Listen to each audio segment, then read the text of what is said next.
오늘 회담에 대해서 장동혁 국민의힘 대표는 할 말을 당당하게 다하고 왔습니다. 비공개 회담 내용에 대해서 궁금해하실 분들이 많으셔서 제가 간단히 비공개 회담의 내용에 대해서 정리를 해드리도록 하겠습니다. 먼저 비공개 회담에서 장동혁 대표는 교육계에서 일해본 경험이 있는 입장에서 볼 때 미래 세대를 책임지는 장관 후보자, 교육부 장관입니다. 교육부 장관 후보자가 국민 눈높이에 미흡하다는 점을 여러 차례 강조를 했습니다. 둘째, 특검 수사가 현재 진행되고 있는데 민주당에서 CCTV를 열람하는 등 인권 침해적인 활동을 하는 데에 대해 대통령이나 정부가 수사에 개입하고 있다는 인식을 준다는 점을 지적했습니다. 셋째, 오랫동안 되풀이되어 온 정치 보복 수사를 끊어낼 수 있는 적임자가 이재명 대통령이라는 점을 강조했습니다. 넷째, 특검기간 연장, 내란 특별재판부 설치, 대법관 대규모 증원 등과 같은 이러한 사법 파괴 시도에 대해 강력한 우려와 유감의 뜻을 표했습니다. 아울러 국민적 합의가 이루어지지 않은 정부조직법 개정안에 대해서도 반대 의사를 표시를 했습니다. 다섯째, 검찰 해체 시도와 관련해서 수사 체계에 혼선이 가지 않도록 정부가 세밀한 대책을 세워야 한다고 강조했고, 대통령은 야당 의견이 충분히 반영될 수 있도록 조치하겠다는 뜻을 밝혔습니다. 크게 말씀드릴 내용은 이런 부분들이고요. 저희가 무리한 야당 탄압, 특히 끝없는 내란 무리에 대해서 강력한 목소리를 냈다는 점을 말씀을 드립니다. 이에 대해 이재명 대통령은 정치가 만인 대 만인의 투쟁으로 번져서는 안 된다. 그리고 정치의 사법화를 우려한다라는 그런 입장을 밝혔습니다. 구체적으로 말씀드릴 내용이 몇 가지만 더 소개를 드리면, 앞에서 발표했던 내용 중에 청년 고용에 관한 부분들, 주식 양도세 대주주 기준 상향하는 부분, 특히 상법과 노련공직법, 그리고 방송법에 대한 보완 입법을 촉구하는 부분, 지방 건설 경기 활성화, 공영방송을 장악하려는 이러한 시도에 대해서도 강력한 조치가 필요하다는 말씀을 드렸습니다. 아울러 요즘 젊은 세대가 관심을 가지고 있는 스테이블 코인, 상용화에 대해서도 미리 대비할 필요가 있다는 이야기를 꺼냈습니다. 마지막으로 국민 통합과 관련해서 제1야당의 대표로서 꼭 필요한 부분이라고 강조를 했고요. 이런 부분에 대해서 이재명 대통령은 귀담아 듣고 충분히 공감한다는 그런 의사를 표시를 했습니다.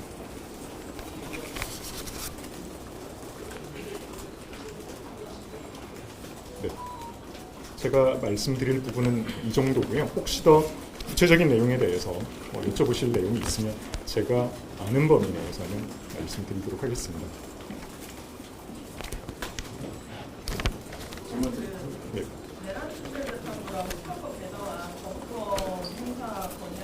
맞습니다. 이 부분에 대해서 구체적으로 대통령께서 확답을 주지는 않으셨습니다. 하지만 정부조직법 개정안에 대해서 정부 주도로 이루어지는 내용이고, 야당 의견도 듣고 충분히 논의하면서 진행하겠다. 우리 정부에도 레드팀이 필요하다라는 그런 취지의 말씀은 있었습니다.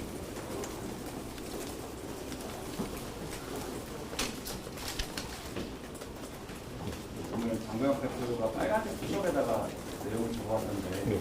A4 용지로 하면 분량이 어느 정도 되는지랑 압수하신 것도 좀 의도를 하시는 건지.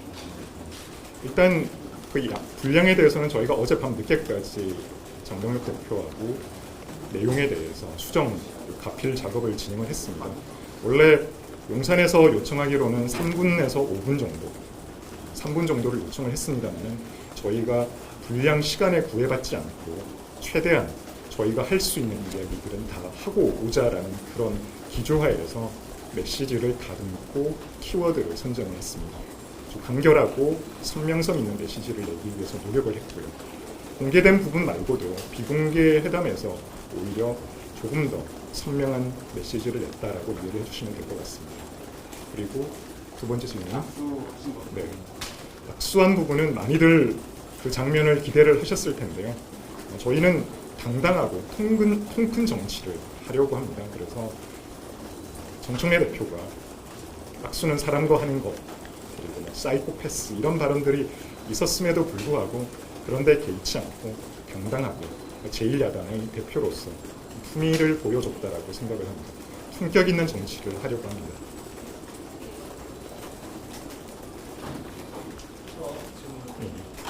한국인 근로자 미국 부분 문제 관련 행보도 회동에서 그러저런 좀 궁금하고 대통령님 혹시 말씀해 주시죠? 네, 이 부분에 대해서는 이제 공개된 부분 말고도 비공개로 전환되고 나서 당연히 논의가 있었고요. 저희가 국익 차원에서 최대한 자국민 보호가 필요하다는 부분 이야기가 있었습니다. 그리고 이 문제를 해결하기 위해서 제도적 개선책이라든지 이런 부분들도 다 같이 머리를 맞대고 노력을 하기로 했습니다.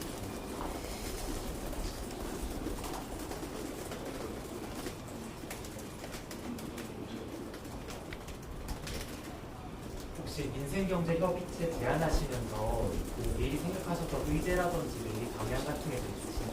네, 가장 중요한 부분은 결국 청년 실업이죠.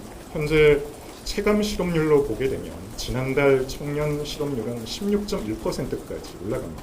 공식 청년 실업률이 5.5%이기 때문에 괴리가 굉장히 큰 상황이라고 볼 수 있고요. 청년 고용률만 하더라도 지난 7월이 45.8%일 겁니다. 아마 최근 4년간 7월 기준으로 동월 대비해서 가장 낮은 수치를 기록을 하고 있습니다. 이런 부분들을 고민해 볼 때 민생경제 차원에서 청년 실업률을 높이는 부분, 특히나 AI라든지 또 로봇 그런 사무 자동화가 진행되고 또 챗GPT와 같은 이런 부분들이 활성화가 되면서 우리나라의 경우에는 노란봉투법의 실시로 인해서 특히나 청년 실업률이 올라갈 걱정이 큽니다. 이런 부분에 대한 목소리를 가장 먼저 제기를 하고 싶고요. 또 많은 분들이 느끼시겠지만 장바구니 물가에 대한 걱정들 이런 부분들도 제기를 저희가 하려고 합니다. 또 부동산 문제들 많은 분들이 걱정을 하시는데 오늘 정부가 발표한 그 대책은 사실상 어떻게 보면 수요자의 눈높이에 맞지 않는 그런 대책이라고 할 수 있겠습니다. 정부 주도가 아니라 민간이 주도가 되는 공급 활성화 대책이 필요하고요. 그러기 위해서는 관련되는 규제를 대폭 완화할 필요가 있습니다. 규제 일변도, 규제만으로 부동산을 잡겠다. 부동산 집값을 잡고 수요와 공급의 미스매치를 해결하겠다는 것은 잘못된 인식이라는 생각을 가지고 있습니다. 수요자가 원하는 방향으로 거기에 맞는 민간 중심의 물량 공급 확대 정책이 무엇보다도 필요하다고 생각을 하고 이런 부분들을 다 묶어서 저희가 논의를 해보려고 합니다. 특히나 한미 관세 협상에 대한 폭풍이 많이 제기를 되고 있습니다. 아직도 정확히 당초 이야기가 나왔던 3,500억 불의 추가적인 한미 정상회담을 통해서 부담하게 된 1,500억 불, 결국 5천억 불에 대한 운용 주체가 누구인지, 운용 방식이 어떻게 되는지에 대해서도 명확히 밝혀진 바가 없습니다. 아니면 미국이 요구하는 대로 5천억 불, 약 700조 원에 달하는 돈인데 이 돈이 미국인들이 원하는 방식으로 수익의 90%를 미국이 가져가겠다라고 하면 국내 경제에 막대한 피해를 가져오게 됩니다. 특히 우리나라의 외환 보유고가 약 4,100억 불 수준인데요. 직접 투자를 이 5천억 불로 진행하게 될 경우에 환율 급등으로 인해서 우리나라의 대외 신인도라든지 CDS 프리미엄에 심각한 영향을 끼치게 될 겁니다. 이런 부분들을 오늘 비공개 회의에서도 지적을 했습니다. 이런 부분들까지 묶어서 민생과 실질적으로 도움이 될 수도 있는 그런 정책들에 대해서는 여야 정이 함께 머리를 맞대고 해법을 찾아 나가기로 했다는 점을 말씀드립니다. 민생경제 협의체에서는 그 쟁점 사안을 제외하고 좀 공동의견 위주로 하시는 건지 궁금하고요. 야당 의견 듣고 진행하겠다라는 말씀이 검찰청 해체에 포함되는 거라면 검찰개혁 속도 조절을 시도하는 건지 그렇게 해석해도 되는지. 네, 맞습니다. 일단 민생경제협의체의 경우에는 공통 공약, 양당이 지난 대선 과정에서 공통적으로 추진하겠다라고 밝혔던 공약을 중심으로 진행이 될 거고요. 그 외에 제가 조금 전에 말씀드린 것처럼 민생에서 여러분들이 가장 시급하게 개선이 필요하다고 생각하는 부분들에 대한 대책을 만드는 그런 자리가 되리라고 생각을 합니다. 그리고 두 번째로 검찰 개혁과 관련되는 부분인데 저는 현장에서 이재명 대통령의 발언을 속도 조절로 받아들였습니다.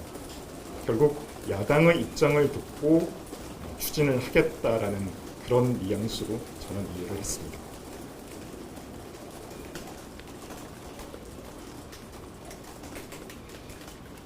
혹시 네. 그 대통령이랑 야당 대표랑 이제 주기적으로 얼마나 자주 만나겠다라는 얘기도 미국에서 오는 게 있나요?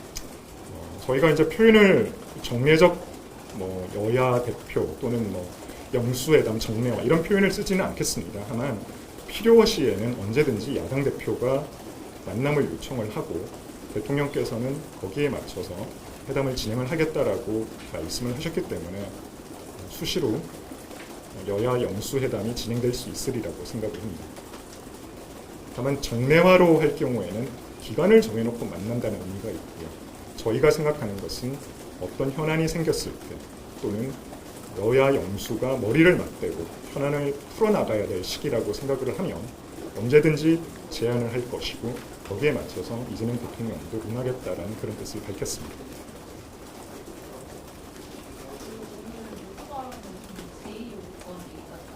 네.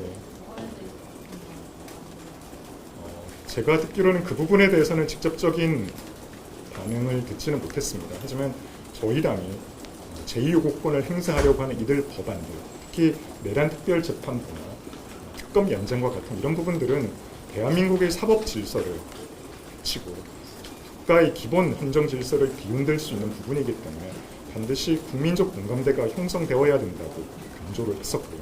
이 대법관 증언과 같은 부분들은 늘어난 대법관들이 결국은 민주당 성향의 인사로 채워질 가능성이 크기 때문에 재판의 공정성, 합리성, 객관성 담보 차원에서도 받아들이기 어렵다라고 저희는 말씀을 드렸습니다.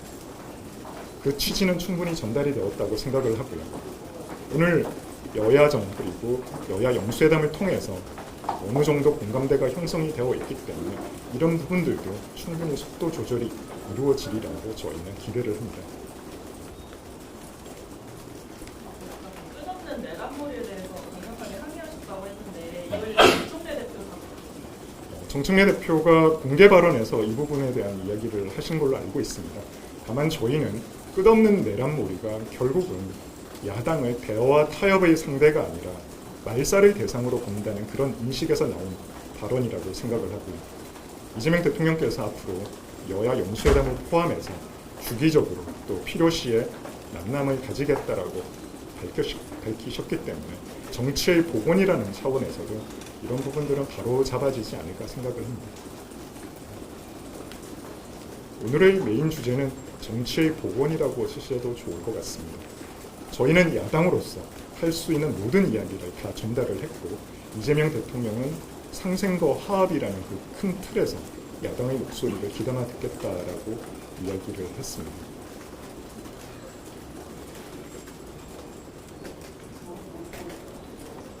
더 이상 민주당의 일방 독주식, 일방 독재식 국정 운영에 대해서는 이재명 대통령께서도 여와 야 어느 한쪽을 또는 특정 진영의 이익을 위해서 정치를 하지 않겠다라는 그런 뜻을 표하신 것으로 저는 이해를 하고 있습니다. 아니 그 교육부 장관 후보자에 대한 우려에 대해서는 대통령께서 말씀이 없으셨던 그 부분에 대해서 저희가 강력하게 문제 제기를 했고요. 교육부 장관이라는 자리가 미래 대한민국 미래를 책임지는 그런 자리입니다. 그런 중요한 자리에 과거의 발언이나 언행에 있어서 문제가 있는 인사를 기용하겠다는 것은 이거는 여야를 떠나서 다 같이 공감대가 형성되어 있다라고 보여집니다. 이 부분에 대해서 대통령의 결단을 촉구를 했고요. 저는 기다려 볼 생각입니다.